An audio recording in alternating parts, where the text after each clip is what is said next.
Hi, and welcome to another SPE Live. Welcome back. For those of you that are new to SPE Live, welcome to our show. We have a very packed SPE Live program this week. So this is the first of 4 SPE Lives this week. So lots for you to absorb and listen to and watch later this week. Today, we are the first of the Directors Series SPE Lives. So we'll explain a little bit more about that shortly. Firstly, a quick thank you to our sponsor, the SPE Foundation, for making these SPE Lives partly possible.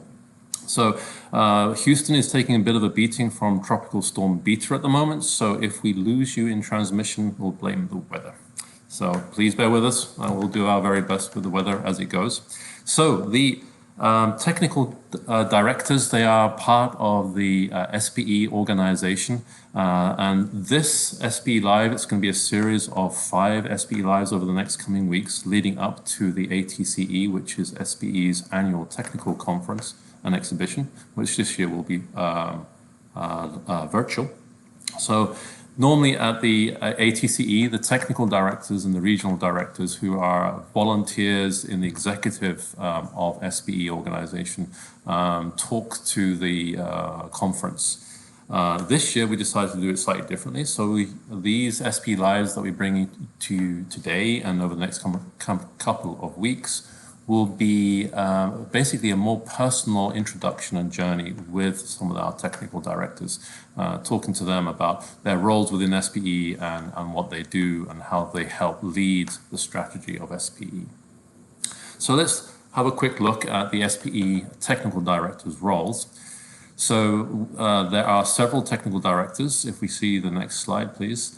So here are our technical directors. The SPE is a technical membership organization, so it's a professional membership organization, and it represents the technical disciplines within petroleum engineering in upstream oil and gas. So we have technical directors that represent the different disciplines within petroleum engineering. So we have David Reed representing drilling, Terry Palish, reservoir, Erdal Ozkan, reservoir and completion, Johanna Dunlop, who is HSE and S, sustainability, Bob Pearson, who's production and facilities, and Birol Dindaruk, who is data science and engineering analytics. And finally, Ramona Graves, who is the director for academia.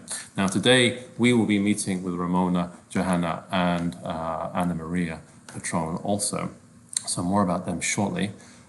What, you may ask, do the technical directors do? So let's have a quick look at what the technical directors do within SPE. They basically represent the major technical specialities within the organization and within the membership organization. They provide support for the current initiatives in the area of technology transfer, which is the major mission for SPE, is that technology transfer and knowledge transfer from member to member and from the industry to members and vice versa. Also, the technical directors identify opportunities for SPE to disseminate further technical knowledge within the society's membership and also within the wider industry. And finally, they identify gaps and help suggest technical programs for our conferences and workshops and that sort of thing. So they have a very strategic role within SPE, a very important role.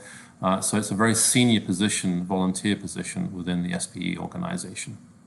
So, today's panel, let's talk about today's panel. Let's have a quick look at who we will be chatting with today. So, mentioned already Ramona Graves.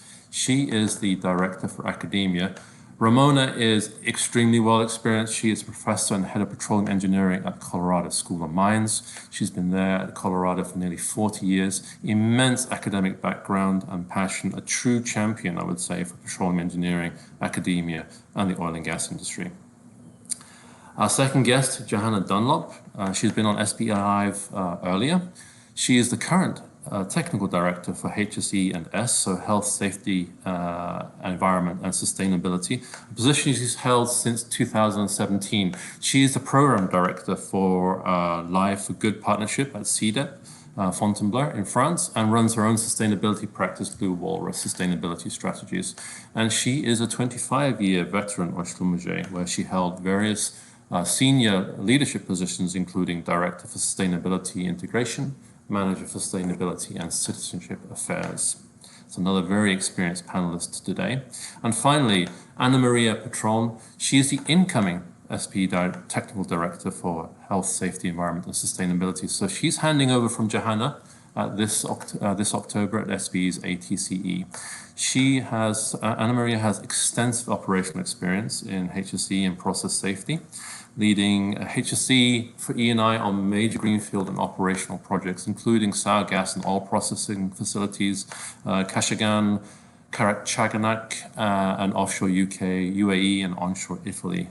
Includes pipelines and drilling projects. So she brings a lot of operational knowledge to her role. She's an active member of IOGP Safety Committee and has been an SPE Distinguished Lecturer presenting on step change in traditional risk assessment techniques. So, welcome everybody to our show. So today's title is Sustaining Petroleum Engineering. So basically set against your roles as technical directors, your strategic function within the organization, how you work with membership, your advisory councils, and the wider industry academia to help better engage with industry, academia, and membership. So we are going to be talking about how should we be sustaining the petroleum engineering organization in the old-fashioned sense of sustaining, but also more importantly, as we face these challenges around sustainability. So a quick word to our audience, please tell us where you're watching us from. If you have questions you want to ask our technical directors today, anything around academia, health, safety, environment, and sustainability, now is your opportunity. So your concerns, what you think SPE should be doing, what we're doing right, where you think are the gaps. So, panelists, welcome. I'm going to kick off with you, Ramona.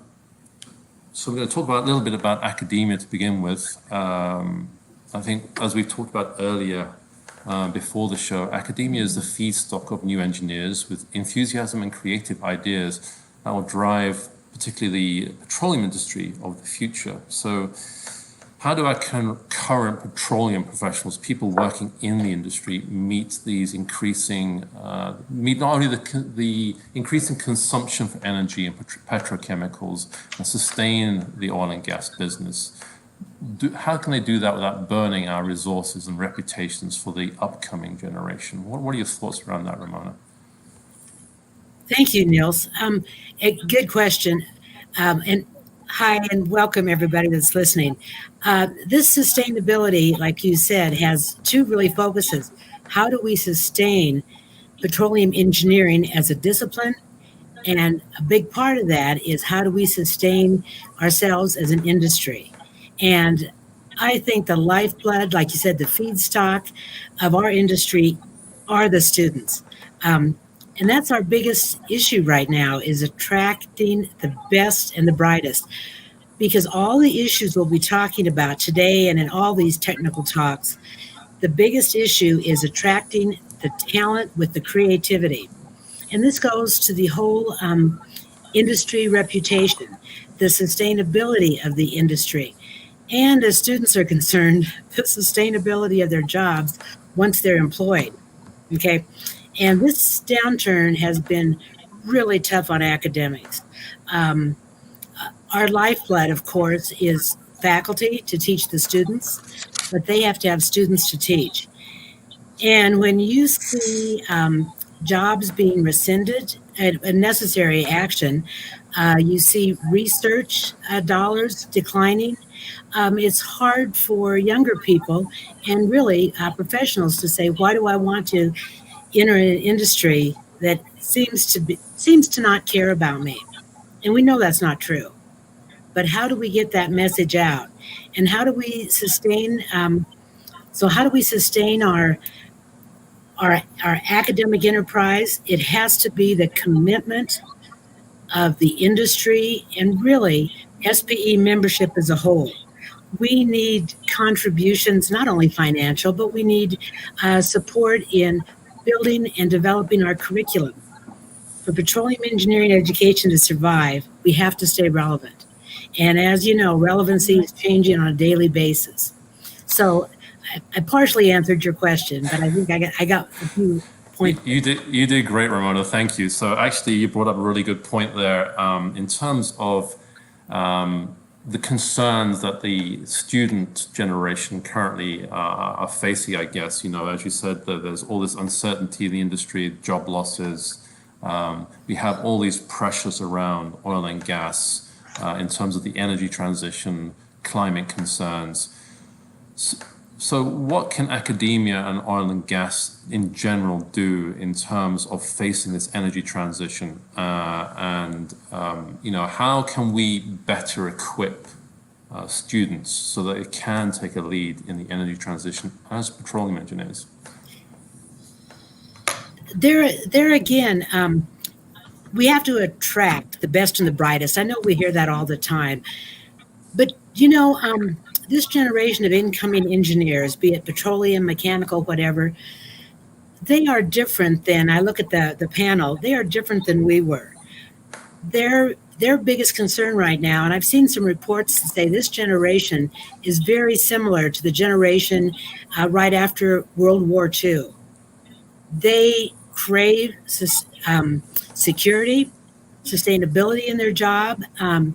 They also just have this passion to make a difference, a positive difference. When many of our listeners went into the industry, I'm sure, oh, good job, a lot of money, that's not what students are looking for now. They're looking for ways to make an impact. And leading this energy transition, which is coming, is a very important way for us to attract new students. And so we have to think about how we market, how we teach, how industry views itself, and how the industry in their involvement with the universities to stress this. We need to be leaders in this energy transition. We can't sit back and say, oh, we're going to need oil and gas for the next 20, 40, 100 years.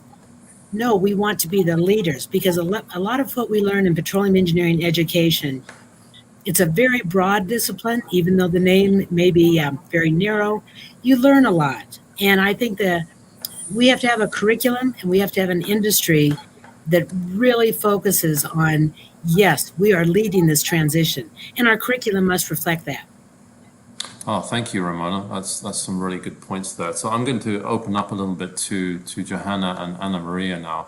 But first of all, to the audience. So you young professionals out there, students watching and listening, tell us what your concerns are. Is what we're saying, is what Ramona was saying making sense? You're looking at the industry, that you have concerns about future or where it's going to be and what skills you need. So please share with us, ask us the questions that you need to ask. Johanna, Anna Maria, reflecting a little on Ramona's comments, how do you see us building capacity as an industry as we recover from this down cycle? Democratization of information, science and engineering, knowledge accents.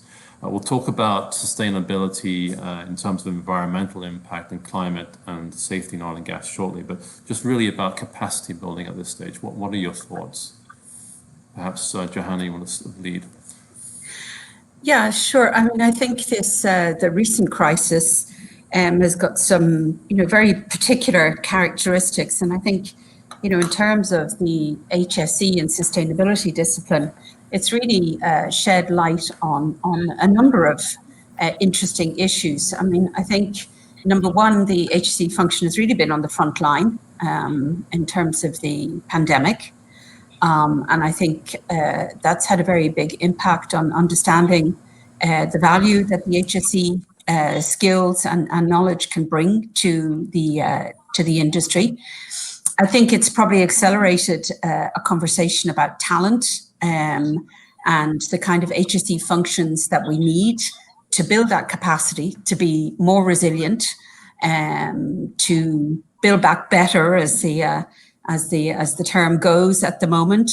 And so here in SPE, you were talking about the roles of the technical directors, and one of the themes that's emerged really strongly out of this phase is this HSE function of the future, and the impact that it can and it should have on the industry, and indeed building the capacity of the industry to be more resilient, to be more responsive as well to these new themes, such as new ways of working that have emerged, to mental health issues, which have emerged extremely strongly, and of course sustainability, which I know we're going to talk about in a few minutes. Thank you, Johanna. Yeah, that's really good. So there you sort of touched upon, the HSE function of the future, and also really good point on mental health. So Anna Maria, maybe you want to pick up on some of those comments. Also, again, I know you're very passionate about democratization of knowledge. So thoughts you'd like to share? Yes, hi everyone. I totally agree with what Johanna and Ramona have just said. I believe that the most important thing that we have to focus now is to allow the access to critical information to everyone. So how can we attract new people? That's a very interesting question. But I would think also on how we have to retain people. And the most important aspect, in my opinion, is to make knowledge accessible to everyone, even in the most remote areas of the world. And also another interesting point, and I would like to have the opinion of the audience here, is related to the fact that most of the time we leave safety only to safety professionals, while we should facilitate this mind shift into the transitioning from the leader to safety leaders. So what does being a safety leader mean? Safety is not just something for safety practitioners. Safety, health, environment, sustainability should be something that is discussed among everyone in the organization. And of course, I mean, the safety practitioner, the HSE practitioners have to offer their advice because they are technical people, but this should not be something done in a silos mode, in my opinion. Yeah, absolutely. And we're going to come back to that point that you're talking about there, that's not operating in a silo, and how safety leadership can be, to use again that word, democratized down through the workforce. I mean, it's something that we always fight to try and achieve within oil and gas and any other heavy industry, I will say. Some great comments coming in from the audience. Aina Jais, she says, I concur that the shift to younger generations is a big factor in the energy transition, being leaders, creating impact. But in prior to that, as young professionals, we need guidance. So that is one of the objectives of this SPE Live and the upcoming SPE Lives with the other technical directors. Also, Sarah Fahmi, I'm worried that the market of oil and gas will remain in a downturn mood. Any advice for early career professionals? So Ramona, I mean, this is near and dear to your heart. You mentioned this earlier on. So words of advice to Sarah and to others in her position. Yeah, this is, like I said, like when you introduced me, I've been in the business for over 40 years. I have such a passion for the petroleum industry. It is the biggest and the greatest and the most impactful industry globally. And it's such a global industry. So my advice, how have I stayed in this through all the ups and downs? How have a lot of the other technical directors that you'll see over the next week stayed in this? You know what? You work really hard and you make good choices. There are opportunities that will come up that say, oh, that's not really what I'm interested in, or, oh, I'm not really educated in that. No, you take the opportunity. And Anna Maria, you said something very, very important about accessibility to information. That is probably the most positive thing that has come out of this pandemic, is that globally, all the young, and especially the young people and the young professionals, have access to so much information. And we as a society have to have positive information out there. We have to sell ourselves, believe in ourselves. I believe in us. Fantastic. We're going to come back to that, Ramona. Those are really powerful words. So believe in yourself. I mean, yes, as a profession, in terms of our importance to the global society, despite all these sustainability concerns and climate concerns, we still are very important. So we need to believe in ourselves and be proud of what we do. And actually, I'm going to pick up with you, Johanna, now. So we're going to talk a little bit about sustainability and environmental impact, something that you are extremely passionate about. And I know you've been gritting your teeth about how I've been using the word sustainability earlier in the show, and you're going to correct us now about what sustainability really means. But so, obviously it's a hot topic. You've championed SPE's response to sustainability concerns. So tell us how you have engaged members and non-members, in particular the younger people. Thank you, Nils. And I was slightly gritting my teeth, I do have to admit it. But I think, it's unfortunate this word, means different things to different people. And actually, strictly speaking, when we're talking about it in this environmental and social context, we're taking shortcuts when we keep saying sustaining and sustainability. What we really mean is sustainable socioeconomic development. And the word sustainable there means that it can go on. It can go on forever, that we're not trashing the planet. We're not using up resources that are needed by future generations. And really, that's all it means. So I think there are lots of different uses of the word sustainability, but I do think it's important not to conflate them, because in this context, we really are talking about the boundaries of the planet, which appear to be being extremely tested at the moment. The oil and gas industry has been put on the hot seat. I'm not going to go into the whys and wherefores on all of that, but I have to say, I loved what Ramona said. I believe in us. I've been in oil and gas for nearly 30 years now. 25 of those I have spent working on sustainable development topics. I believe in the oil and gas industry. I know lots of my peers do. And by the way, shout out to some of the best sustainability and HSE professionals in the industry who are also members of the SPE and create amazing programming on those topics. And we believe in the industry. It's very clear that the industry needs to lead the energy transition, whether it is through a, shortish period of time and then the industry goes out of business, which I think is the least likely scenario. In fact, I think it's very possible that the biggest social responsibility we will find ourselves bearing is to extend the life of hydrocarbons. And I know that's not a popular thing to say, but nothing can beat hydrocarbons for energy density. Nothing can beat them for reliability. And so somehow we've got to figure out a way to keep this incredible source of energy in the mix and at the same time reduce our impacts on the planet and be more inclusive. And a lot is expected of our industry. So the SPE is really an amazing ecosystem. And we've created this program, which is the SPE Gaia Sustainability Program. We're just in the process of launching it. And it's a way to engage our members and beyond. We've over 150,000 members, we've 70,000 students, and we have a huge amount of interest in this program. And we've created a framework. 55 of us came together and co-created this framework, multi-stakeholder group.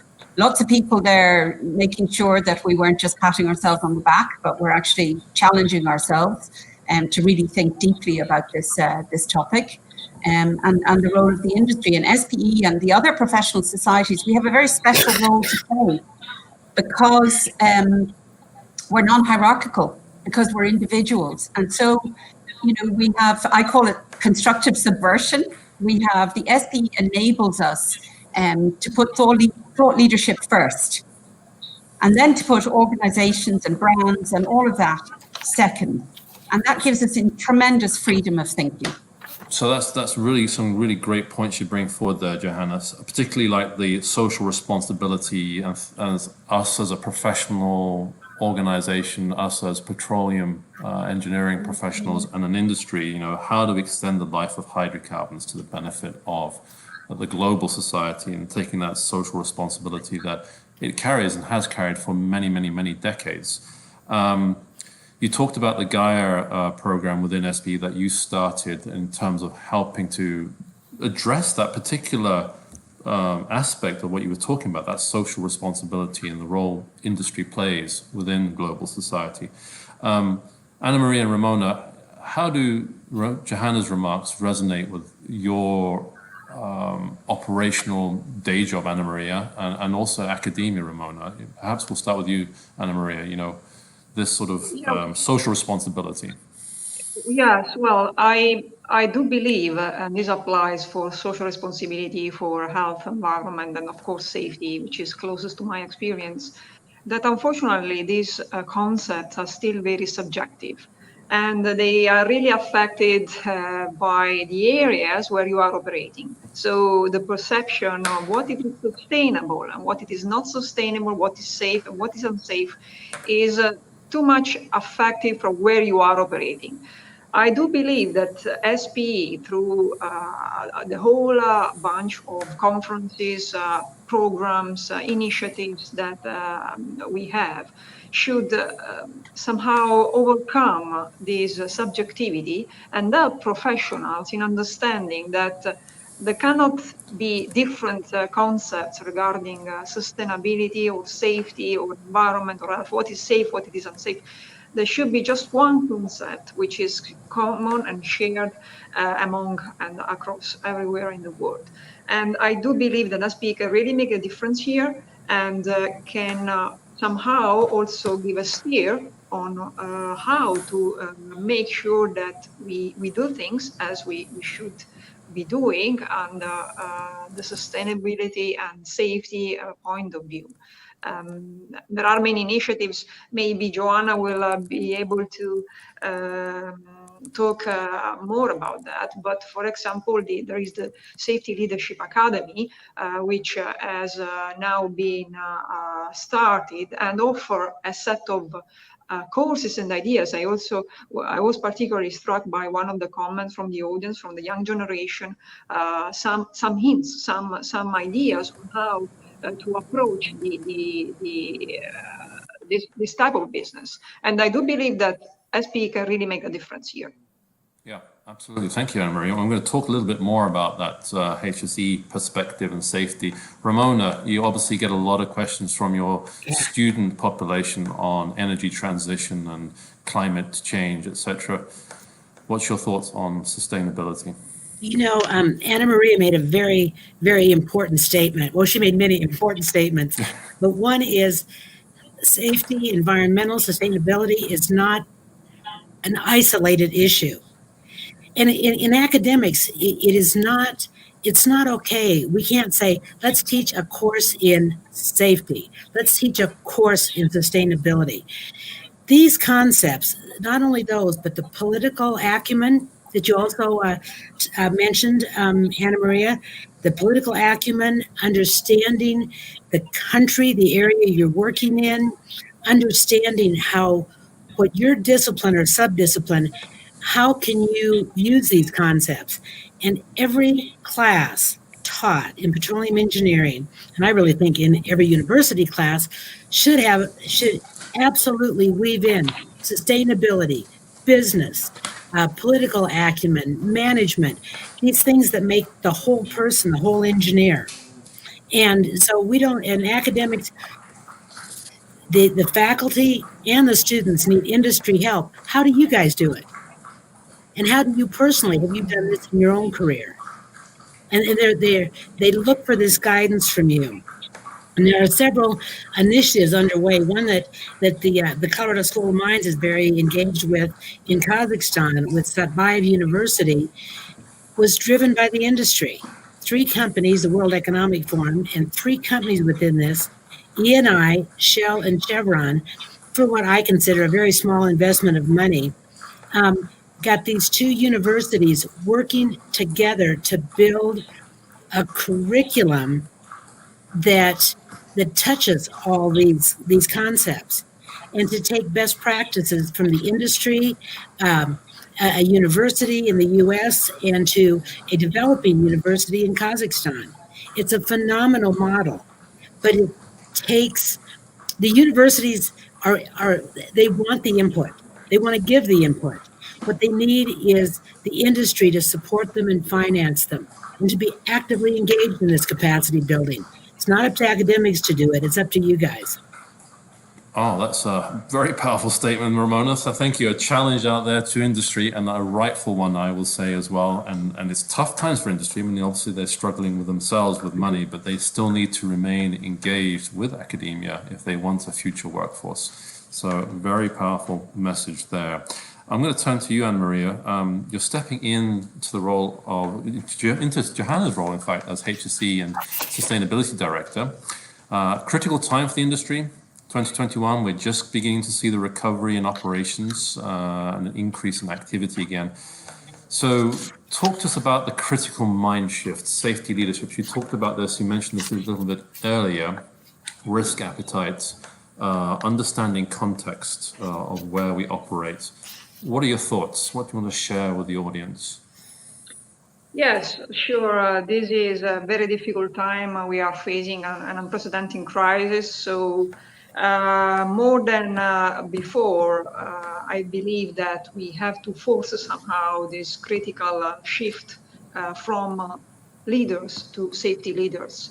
And I do believe that SPE, along with other international organizations, definitely need to play a fundamental role because we want to create agile leaders, people who are able to sustain and to drive the changes. And we want to do this by empowering individuals, by allowing everyone to work as a team. So as we have been discussing so far, not just leave safety to safety professional, to the asset integrity department, but just work, everyone should be focused on these subjects really. And another topic which is very critical in my opinion is to work with international organizations to develop initiatives to avoid risk normalization and to understand how to promote and enforce the risk appetite, making it relevant for the business. And in this respect, I think that we should take advantage of the new technologies of the digitalization.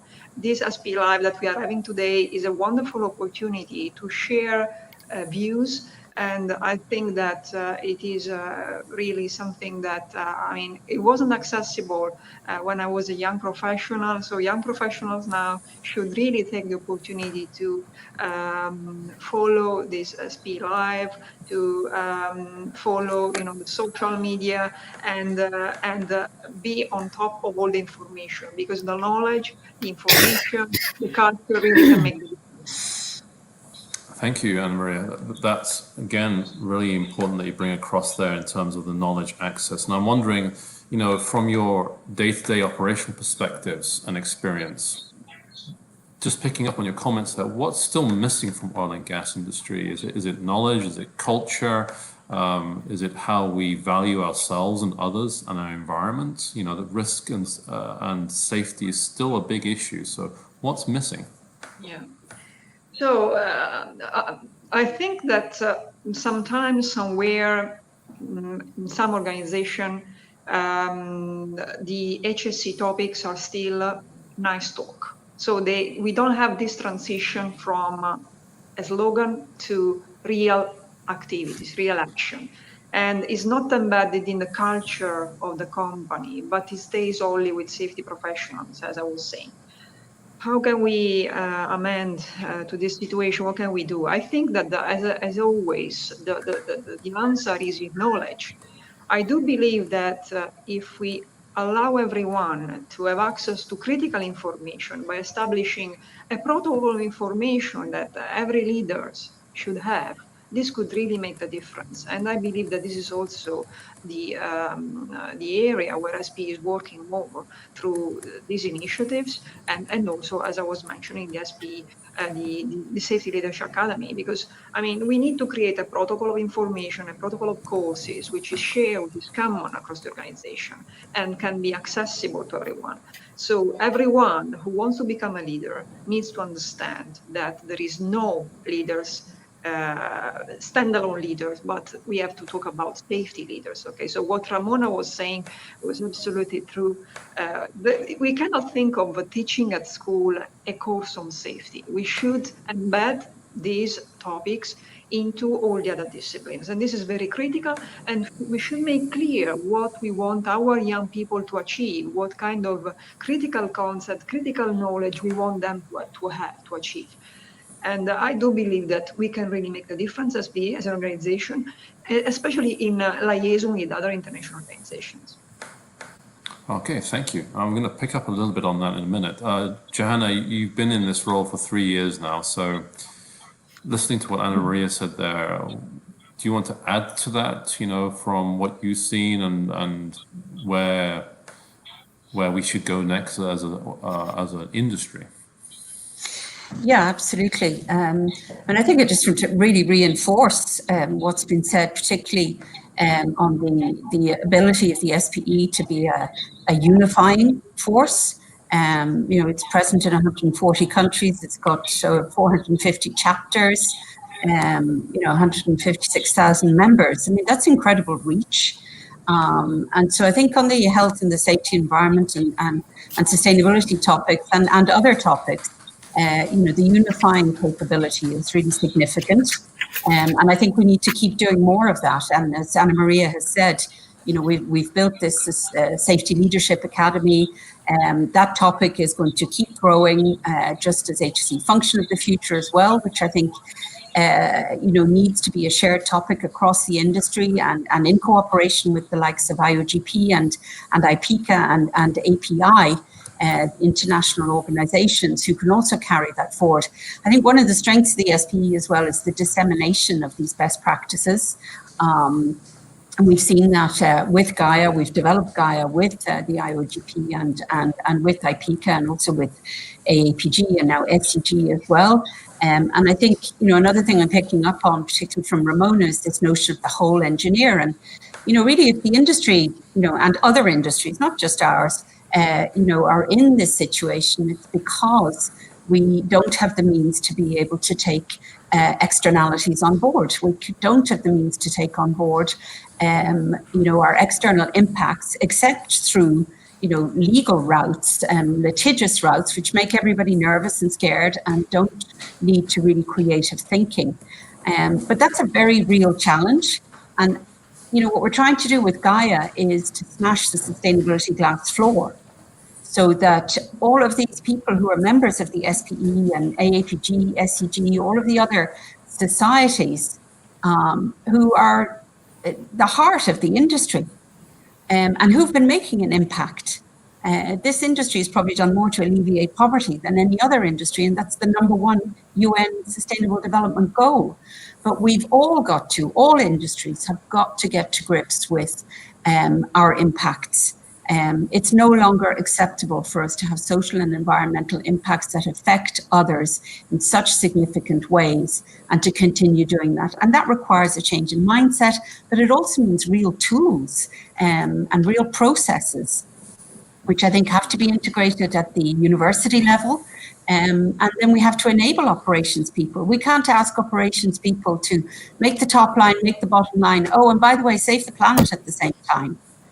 We've got to enable them to do that. And that's one of the things we're hoping to do with Gaia, is to create a sustainability conversation amongst the people in whose hands the sustainability performance of the industry sits or lies, and who also have the brain power and the technical ability to make a huge difference. And until they're weighing in, I don't think we're going to move the needle. We need operations people, we need R&D people fully weighing in on this topic and not feeling guilty and defensive, feeling enabled and admired and encouraged to be part of this solution. Absolutely, Johanna. That's a really good point that you bring out there in terms of operations people, everybody in the organization, not just operations, technology, R&D, needs to be engaged with sustainability. But that also applies to safety and safety leadership, and what Anna Maria was saying about how we can cascade that whole culture through the organization. It's not just leaders that own safety, it's everybody owns safety. And so, you know, Ramona, you sent out a really strong challenge to industry earlier, saying they have to be more engaged with academia, you know, even in these very difficult times. I'm just wondering, based on what we've discussed so far, so what would you have the audience do? What's your challenge to them in terms of sustainability and environment, petroleum engineering and safety, our role in the energy transition? What would you have the audience do? What's your challenge to the audience? Ramona, let's start with you. You had that passion about industry, so I'm going to kick off with you. I can keep going here for the rest of our time. Well, until next week. But I'll tell you, I think the most important thing that every one of you listening, either now or in the future, is to get engaged with academics in your universities, because students are our future. They've got the creativity. They've got a lot of them have the accessibility now that Anna Maria was talking about. They have the passion about the environment. They want to make a difference. This is a global issue, and now is the perfect time for young people to start in the university to study petroleum engineering, because by the time they graduate in 3 or 4 years, my own opinion, we'll be back in a boom. Because one of the questions that came across, we are not going away. Energy and access to energy is quality of life issues.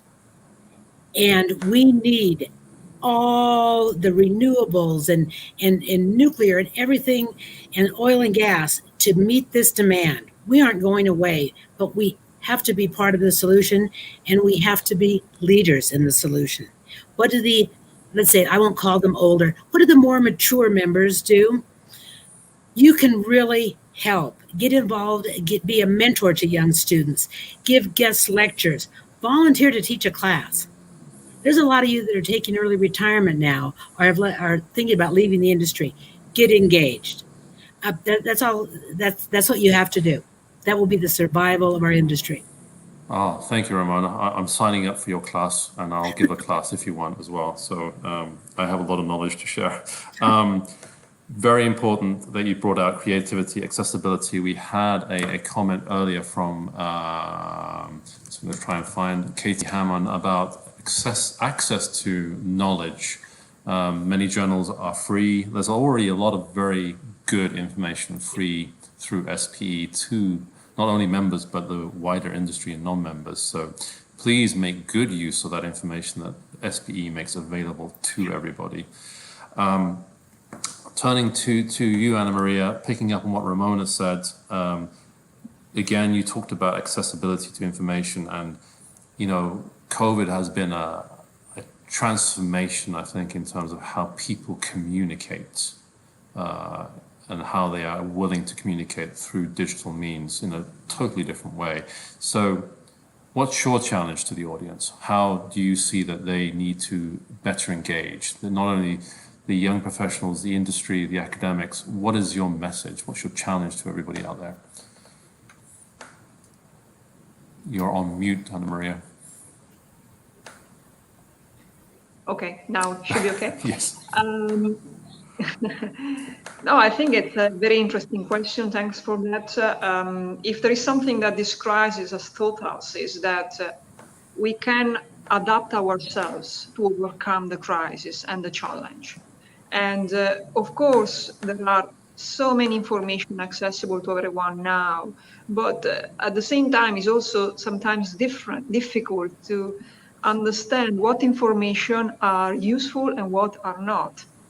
And in this respect, I think that SPE can make the difference, because based on the experience of more senior people like Ramona and Johana, I'm not talking about myself because I still consider someone in the middle of my professional development, even if I'm no longer young. But I think that young generation should really take the opportunity to engage with the more senior professional, to have mentors, to have people who can guide them in this ocean of information. Otherwise, they can really get lost. And I do believe that SPE can make the difference here, because it is very well structured. There are so many good initiatives, as I was saying.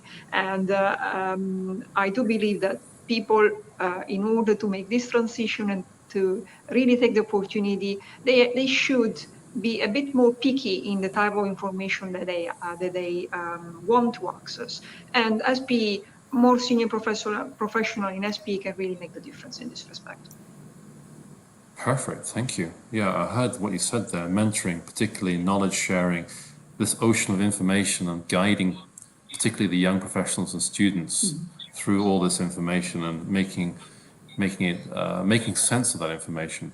Johanna, you're on this journey with sustainability and Gaia, so in many ways you are drowning in information. What's your challenge? You know, what's next? Actually, in the last few months, it's this whole sustainability, domain has really accelerated, and we are drowning in information. And I think people do need to make choices. There are 24 hours in the day. I think every individual needs to think seriously about, the impact that they can have. And the wonderful thing, with an organization like SPE and similar organizations is, you can be part of something that's bigger than yourself. And at the same time be very focused on a particular area that you can have an impact on. I'm seeing some of the names are familiar who come and ask questions. Aina, for instance, you're asking as a young professional, you want guidance. Aina, you could be giving guidance to us. She's a fantastic young Malaysian leader, energy transition leader. I think, we need everybody to believe that they have a place and that they have a means to be able to act. I think we need them to challenge themselves, to consider, what is their scope of influence, what is their scope of control. I would invite everybody who's listening to take their objectives, their business objectives, and to take the UN Sustainable Development Goals and overlay them. And they will be surprised to see that they're already contributing to the UN Sustainable Development Goals. They just may not realize it. And they can probably do more without really making any huge, upset or turbulence to, how they're operating every day. So I would really encourage everybody to get curious, to have a growth mindset, to get curious about sustainability, and to move from a fear-based, defensive mindset, which we do still see quite a lot of, into a more curious and creative mindset, believing that oil and gas is absolutely essential to the transition, and I believe will lead the transition. Yeah, thank you, Johanna. Hearing you loud and clear there. So again, that piece on engagement. And I'll say to the audience, you've been great with your comments and questions. Just want to pick up on those. A couple of concerns about looking for jobs in the industry because people have lost their jobs. SPE has information on what we call members in transition. So people who are looking for new jobs, go to the job board. It's scrolling across the bottom of the screen at the moment. There is assistance there. There's also check out your local SPE sections. They have a lot of information as well, like the Gulf Coast section has an excellent job board and supporting organizations. So there is assistance out there if you've lost your job. But, be optimistic. As Ramona said, the industry is here to stay for a long time, and we will see another boom just because of the way world economics work. So be patient, hold firm. We've talked about mentoring and knowledge sharing. That's one of the really important roles of SPE. So, to the audience again, become members of SPE, engage with us, engage with these fantastic technical directors that you've been listening to today. They're all, I'm just volunteering their time. I'll say that you are very welcome to contact them. I know they're always very open to engaging with all of you. We have more SPE lives coming up. We'll be talking about mentoring. Later this week, we'll be talking about energy innovation. We'll be focusing on Canada. So we'll be picking up on some of these themes about what do we do as petroleum engineers in the energy transition. So that's coming up on Thursday. So check that out. But let's just turn back to my guests here. Outgoing remarks now. Johanna, are you optimistic about the future? I'm very optimistic about the future.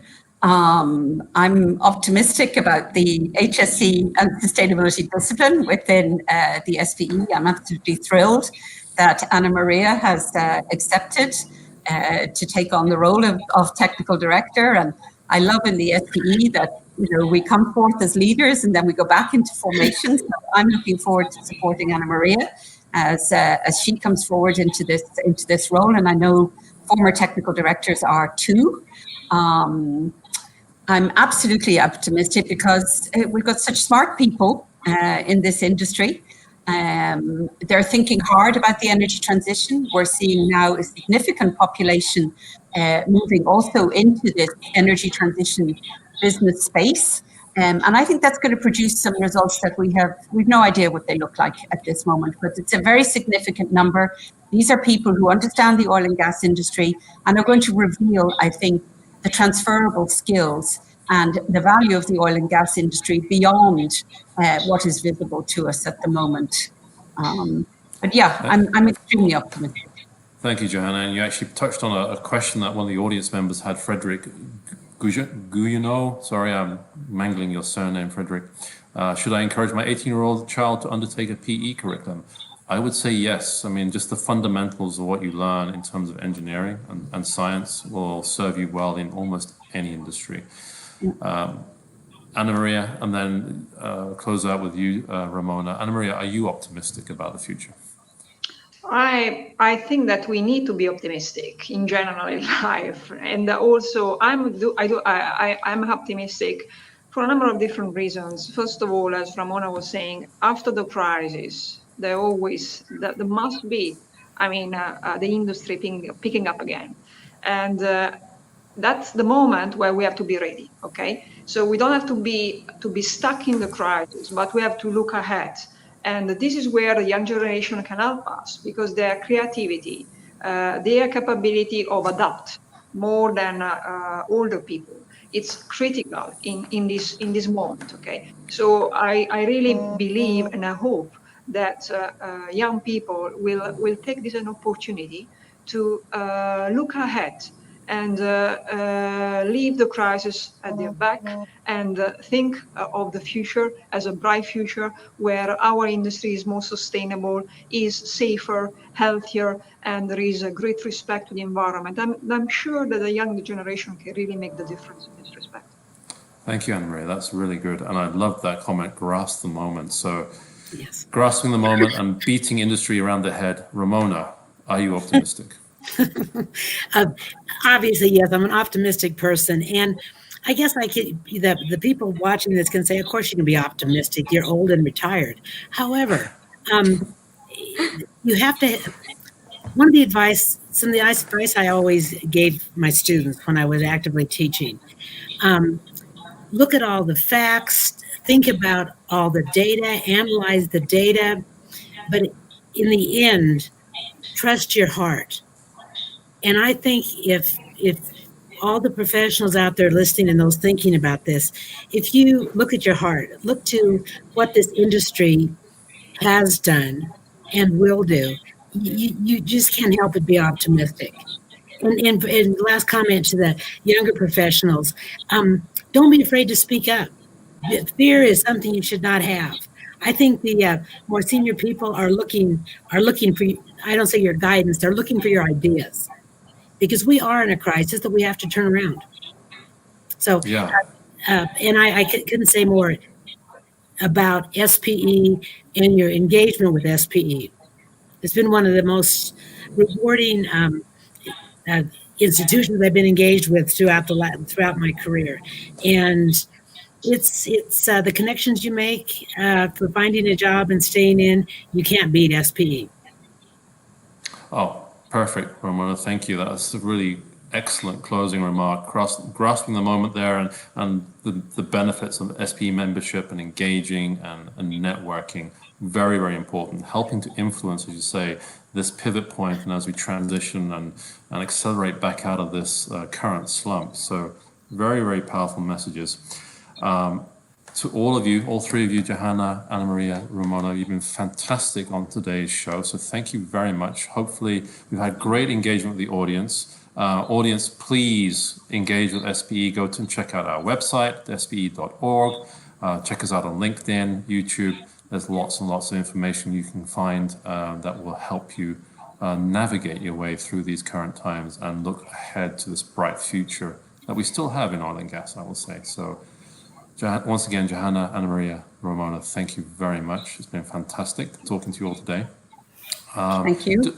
Thank you. Thank you. Bye-bye. And just a quick look ahead to what we have for this week. I think we have a little slide here, graphic. We have some great shows. Yeah, we've got drilling the reservoir. This is next week's technical directors discussion, and then we have natural flow of field operations and all things digital. Those are the next 3 weeks coming up. We'll be talking to more of SPE's technical directors. Again, check us out. We have a lot of really good content coming up later this week, so keep following us on SPE Live and you can catch us there. Everybody, thank you very much. Thank you to our producers, Jason and Asher, who've been doing all the work in the background. So it's been fantastic. And thank you again for SPE Foundation for making this possible. Audience, thank you. And thank you. Panelists, thank you. See you soon. Thank you, Nils. Thank you. Thank you, Neil. Bye-bye. Have a great day, evening. Take care, Anna Maria. Thanks. Bye. Bye. Bye.